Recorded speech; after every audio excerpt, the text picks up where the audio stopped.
Okay, let's get into your reading, Leo. Okay, I really feel like someone here has feelings for you. They feel very connected to you, but they are not being super forward, okay? So the moon here is about hiding, like sort of this hiding energy, not necessarily expressing this, like really just suppressing, okay? Not expressing, but suppressing, keeping it to themselves. There's a sort of hiding energy coming through with the moon, but the moon also does show emotion, right? It's ruled by Pisces and it's ruled by Neptune, which is a very spiritual planet. And I want to hold that one thing in the title up front, okay? Because you're going to find out by the end of this reading exactly what it is that made this person love you twice as much. And it isn't your looks. And it isn't anything you did to impress them. It's something much simpler and much bigger than that. And I'll let the cards build all the way up to it. So listen, if you're here, I feel like this reading found you for a reason. You are here for a reason. This is meant for you. If you're seeing this, it's 100% meant for you. Let me just tell you this, okay? Do not skip this. I am telling you, such a powerful energy here. This person feels so connected to you. Boom. You cannot make this up, okay? And the moon card shows a path running between two towers, okay? A dog and a wolf howling up at it, a crayfish crawling out of the water, and everything lit in that half light where nothing shows its full shape.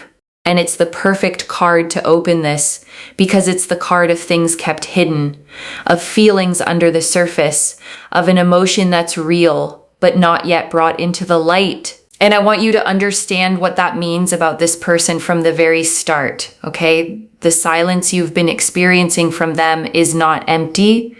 It's full. It's full of something they're holding under the surface, suppressing, keeping to themselves.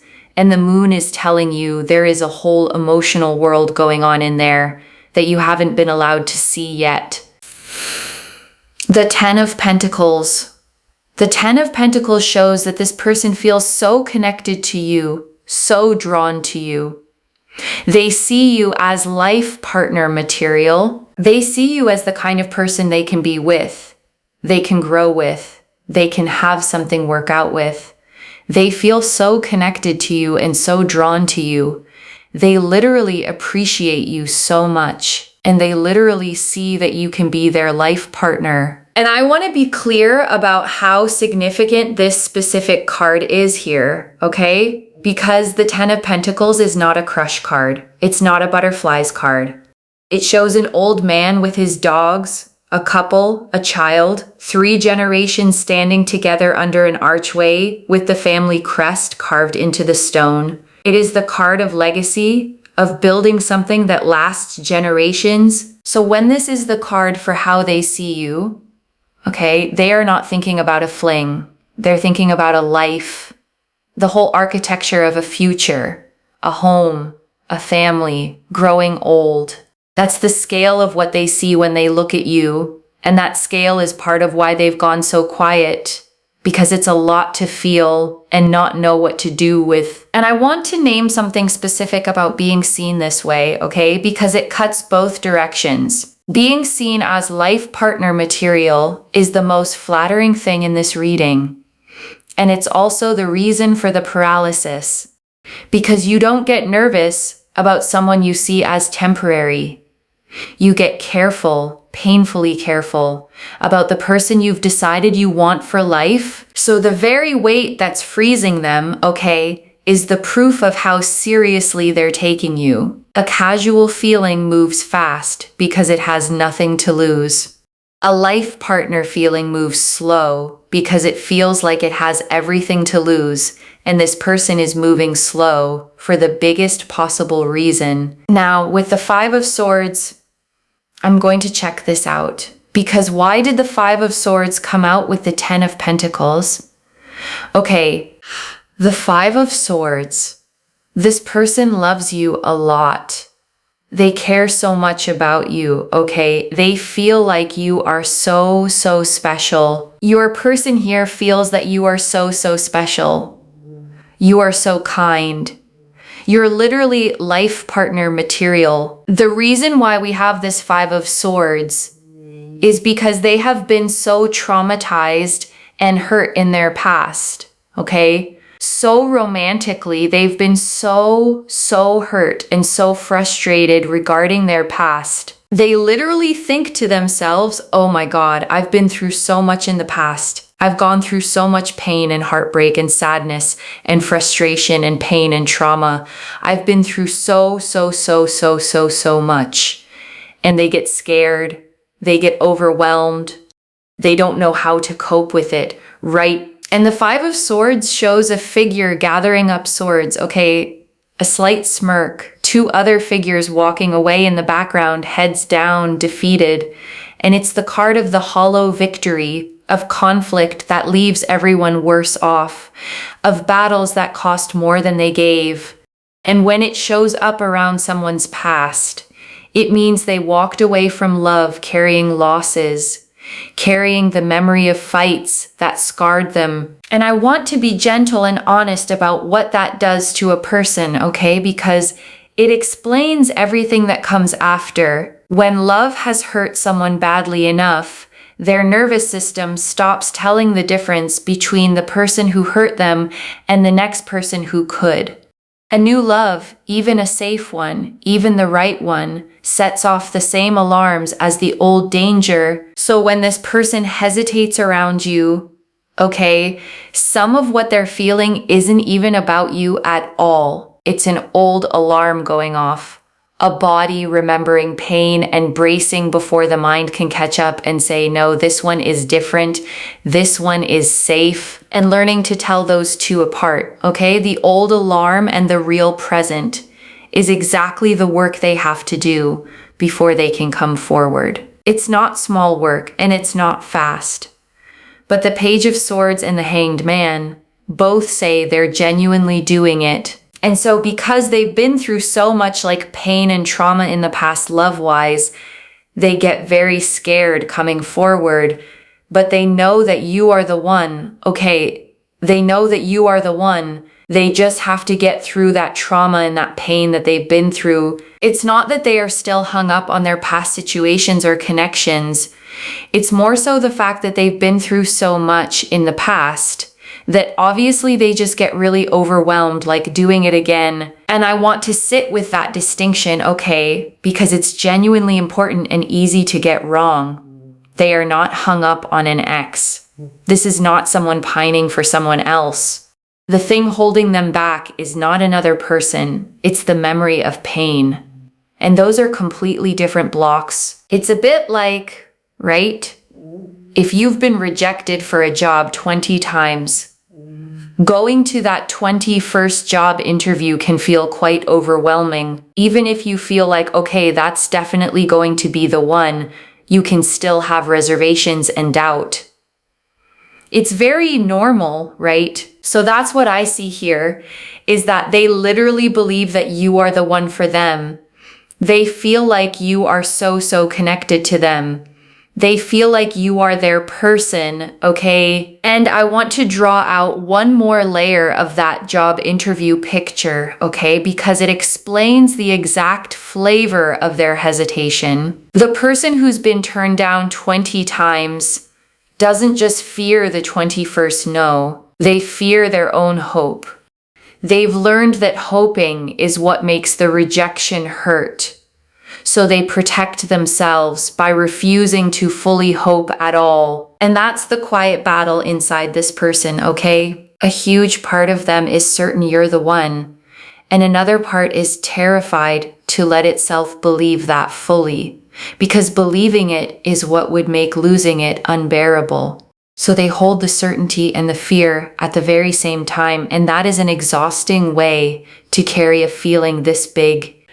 And I want to expand that job interview idea a little, okay? Because it's a really accurate picture of what's happening in them. The person walking into that 21st interview isn't hesitating because they don't want the job. They're hesitating because wanting it so much is exactly what makes it terrifying. The more it matters, the more there is to lose. And the more the old rejections start whispering, and that's this person with you, okay? It's not that you matter too little to act on. It's that you matter so much that acting on it feels enormous, and their scars start speaking up the moment they get close to something real. We got quite a few cards here. 1 second. But they get overwhelmed. They get scared. The Page of Swords. We've got the Page of Swords. They feel like you are their person. They want to have this transformation. They don't want to be stuck, in their ways. And what I mean by that really is that they don't want to be stuck in a cycle, in a situation where the past just affects them. Again, not the past person or anything. It's the past, like trauma and the heartbreak and the sadness and, the overwhelming emotions of what they had to deal with when something didn't work out in the past. They don't want to be stuck in that kind of energy. And the Page of Swords is shown standing on a windy hilltop, okay? Sword raised, hair and clothes blown back, alert and ready and looking forward. It's the card of new mental energy, of someone deciding to face something with clear eyes, of the first move toward a breakthrough. So this card is genuinely hopeful, okay? Because it means they don't want to stay stuck. They're not resigned to their fear. There's a part of them actively wanting to break the cycle, to be different this time, to not let the past run the future. So they know that you're the one. The Hierophant here shows family energy, okay? This is Taurus energy. You've got double Taurus energy here. We got the Bull here as well. Basically, Taurus is a fixed sign, okay? And it is to do with being locked in when it comes to commitment, when it comes to stability, when it comes to marriage, for example. It's about being locked in and completely faithful, loyal and committed. So they know that you are the one, okay, they know that you are the one that they want to be locked in with. And the Hierophant shows a robed figure between two pillars, okay, two students kneeling before him, a hand raised in blessing. It's the card of tradition, of sacred commitment, of the formal, serious, institutional kind of union, marriage in its most committed sense, and paired with double Taurus, okay? The most loyal, most locked in, most faithful sign in the whole zodiac. You're getting a picture of someone who does not do things halfway when this person commits. They commit fully, permanently, the being locked in kind. And that's exactly the kind of person who's terrified to start, because for them, starting means forever. The Page of Swords again. Page of Swords. They want to be proactive. They want to come forward. They want to say something. They want to work towards this connection. Yes, they have their little wobbles and their little struggles because of what they've been through in their past. But they want to do this. The Magician and the Knight of Cups. Magician is about communication. And we've also got here as well the Knight of Cups. They're going to come forward romantically and express themselves to you and progress things along with you and move things in that direction. And the Magician stands at his table with all four suits before him, okay? One hand raised to the sky, one to the ground, the infinity symbol over his head. It's the card of making things happen, of intention turning into action, and specifically here, of communication, of finally finding the words. And the Knight of Cups, okay, this is the romantic of the whole deck. A knight riding slowly and gracefully, offering a cup out in front of him, armor decorated with fish and wings. He is the card of the lover who arrives with his heart extended, the one who comes bearing feelings, the proposal, the confession, the offering of the heart. So between the Magician and the Knight of Cups, okay? You have the finding of the words and the offering of the heart side by side. This is the reading showing you that the coming forward is genuinely in the cards, not as a fantasy, but as a real movement this person is building toward. And I want to add something about the Knight of Cups specifically, okay? Because it says something about how they'll come. This knight doesn't charge like the others. He moves slowly, deliberately, his horse walking, not galloping. And that tells you the approach when it comes won't be reckless or impulsive. It'll be considered gentle, offered with care, which fits everything else we've seen, okay? Because a person carrying this much fear isn't going to burst through the door. They're going to approach the way this knight does, one careful step at a time, heart held out in front of them, hoping it's safe to offer it.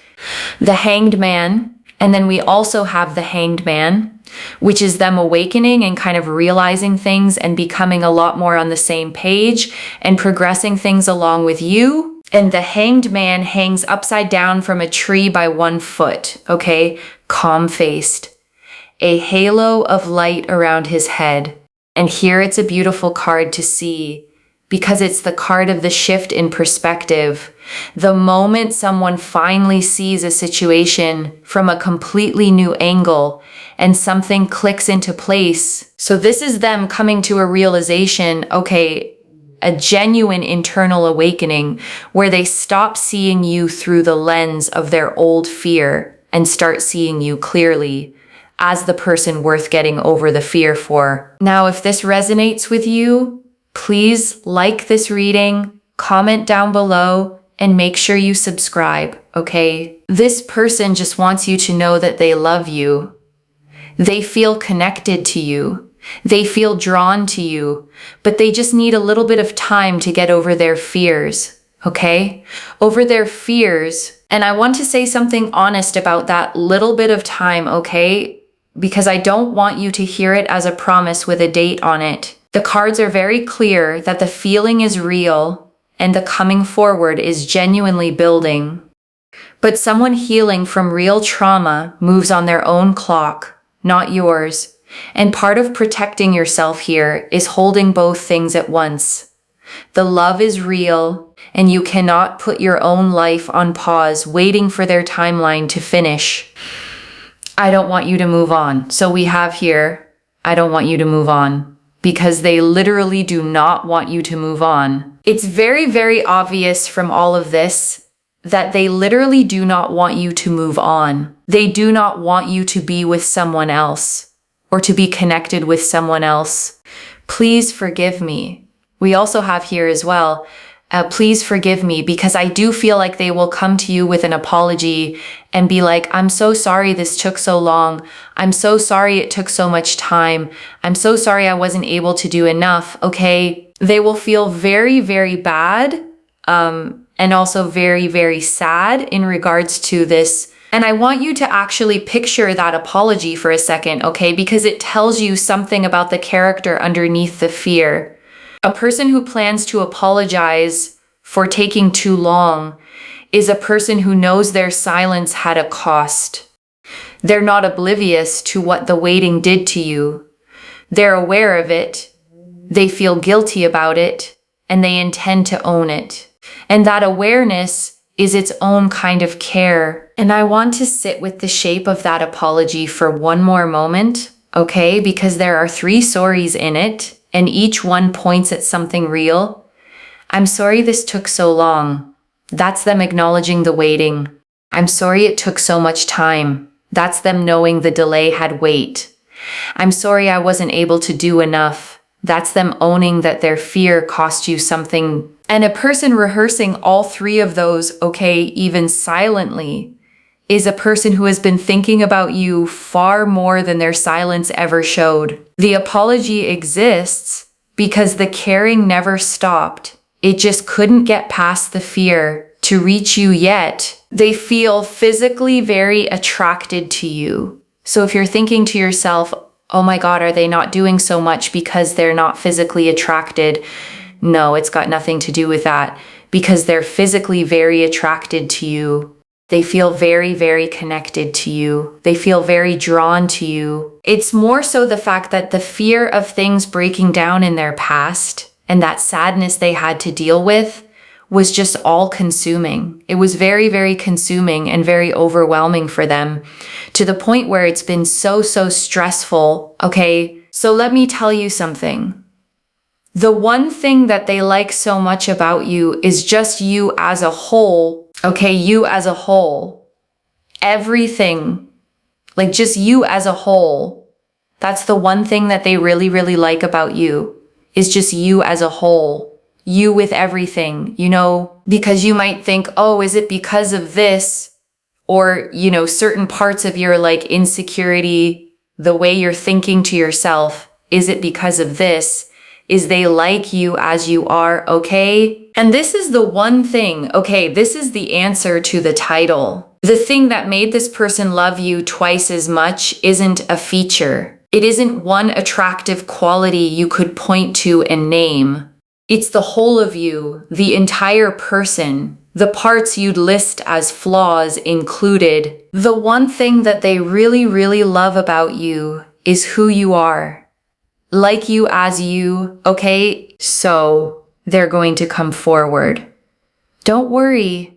This person right now is sort of in a hide and seek energy where, they're not really doing a lot, right? But they're going to come forward and they're going to express themselves to you, and they're going to be very proactive towards you and make things work. And we do have here, just be patient with me. And they don't want you to move on, okay? But focus on yourself. You take care of yourself and just make sure you're not sitting around and waiting. I think that, that just is all consuming for you energetically. It's not going to help you. It's not going to make you feel good. So don't just sit and wait. You know what I mean? Focus on you. You put yourself first. Very important stuff. And I want to underline that advice, okay? Because it's the single most important instruction in this whole reading. And it's easy to skate past in all the romance. Be patient with them if you choose to. But patient is not the same as waiting. Patience is living your full life while leaving the door open. Waiting is putting your life on hold with your eyes fixed on a door that opens on someone else's schedule. And the second one hollows you out, okay? It drains you. It makes you smaller. And ironically, it makes you less like the whole vibrant, complete person they fell for in the first place. So focusing on yourself isn't giving up on them. It's staying the exact person they don't want to lose. The Tower. We've got the Tower. So there's a rebuild. There's a sense here of things really progressing. Building, the building blocks. There's a lot of progress. There's a lot of movement. There's a lot of, there's just a lot more that is going to happen basically. And it's like Rapunzel. I remember the story of Rapunzel here because I feel like they're going to come up and to a degree come in, work for the connection. And I feel like that's really something that's going to happen. Just because they haven't done it so far doesn't mean it won't happen. Okay, so that's very, very important there. And I want to reframe the Tower for you here, okay? Because people brace when they see it, and the reader is using it in a specific way. The Tower shows a lightning-struck tower, the crown blown off, figures falling from it. And yes, it's usually a card of sudden collapse, but a collapse clears the ground. And here it's being read as the rebuild, okay? The old structure of fear coming down so that something new can actually be built on cleared ground. The old walls this person hid behind have to fall before they can come forward. And the Tower is that wall coming down. And I want to name why that has to happen first, okay? Because it's the piece people resist. You cannot build something real on top of a structure made of fear. The walls this person put up to survive their past, were load-bearing for a while. They genuinely kept them standing. But those same walls are now the exact thing keeping you out. So the tower isn't punishment here, okay? It's demolition before construction. The fearful old structure comes down, sometimes suddenly, sometimes in a single moment of clarity. And on the cleared ground, something honest finally gets to be built. And the reading is telling you that demolition is coming, which means the building is coming right behind it. So let's get another card out, another message card. They love you because you are you. So they love you because you are you. Okay.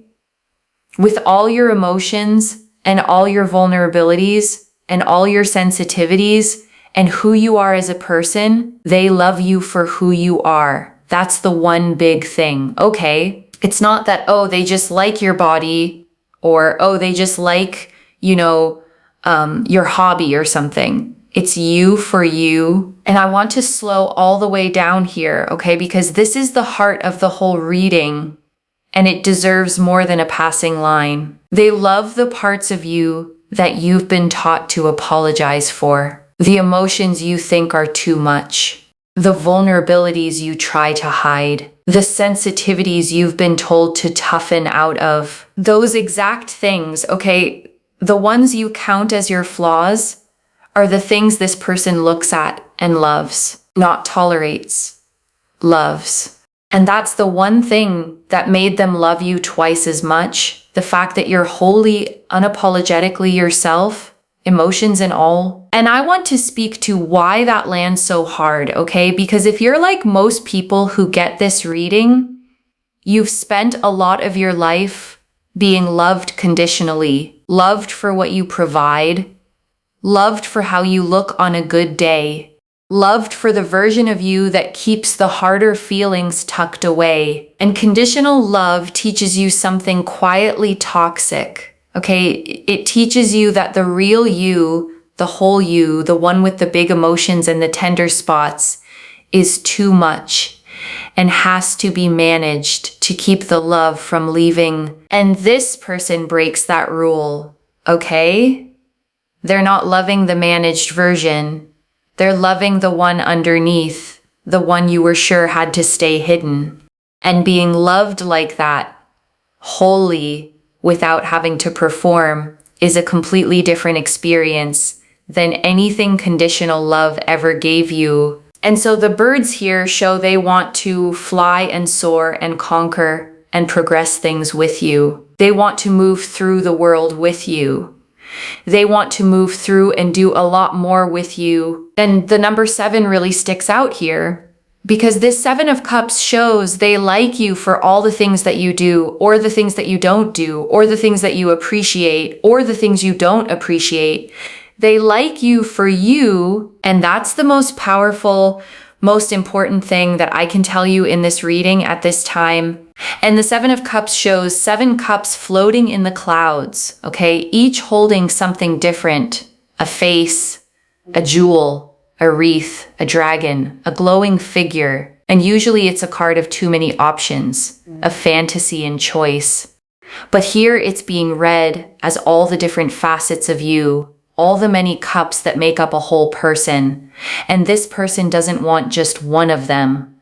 They want the whole set, every cup, the full, complicated, complete you. And before the final message, I want to leave a few things to actually hold on to. Okay, the first, the block is fear, not doubt about you, loves. Every card said the feeling is enormous. The 10 of Pentacles, the Hierophant, the double Taurus, life partner, locked in, forever energy. What's holding them back is the 5 of Swords, old trauma, not any hesitation about whether you're worth it.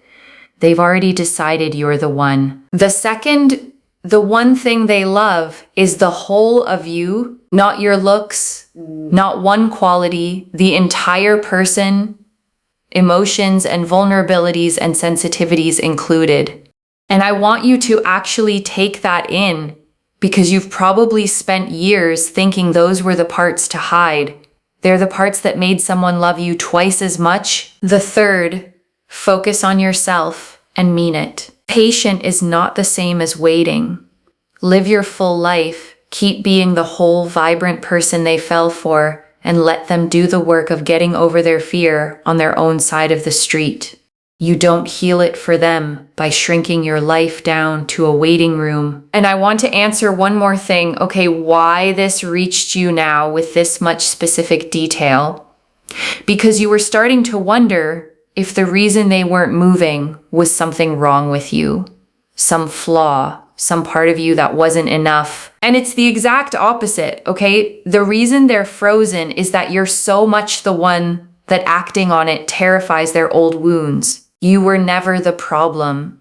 You were the whole point. I don't pull the 10 of Pentacles, the Hierophant, double Taurus, the Magician, the Knight of Cups, and message cards that literally say, I don't want you to move on and please forgive me, all in one reading by accident. And I want to speak to the small doubting part of you for a second, okay? The one quietly thinking, but if they loved me that much, they'd just say it. That voice doesn't understand trauma. The people who've been hurt the most are the slowest to reach for the thing they want the most, precisely because it matters the most. Set that voice down tonight. This is already clear, okay? The moon confirmed hidden, suppressed feeling under the surface. The 10 of Pentacles, Hierophant, and double Taurus confirmed they see you as a locked-in, life partner, forever person. The 5 of Swords and the job interview fear confirmed the block is past trauma, not doubt, and not another person.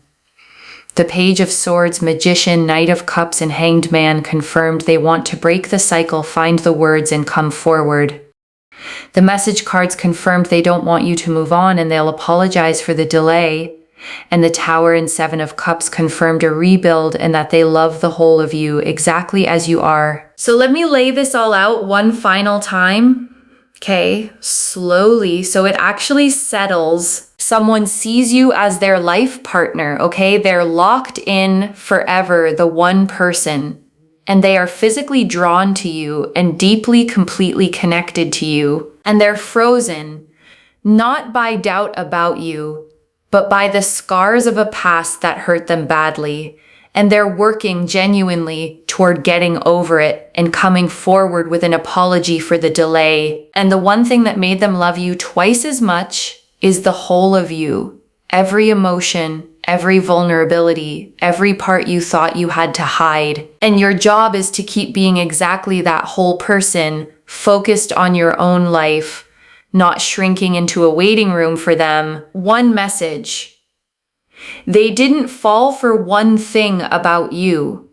They fell for all of you, which is the one thing you can never lose by being yourself. If this resonated, loves, let me know what hit hardest. I genuinely read every comment, okay, even the ones I can't always reply to individually.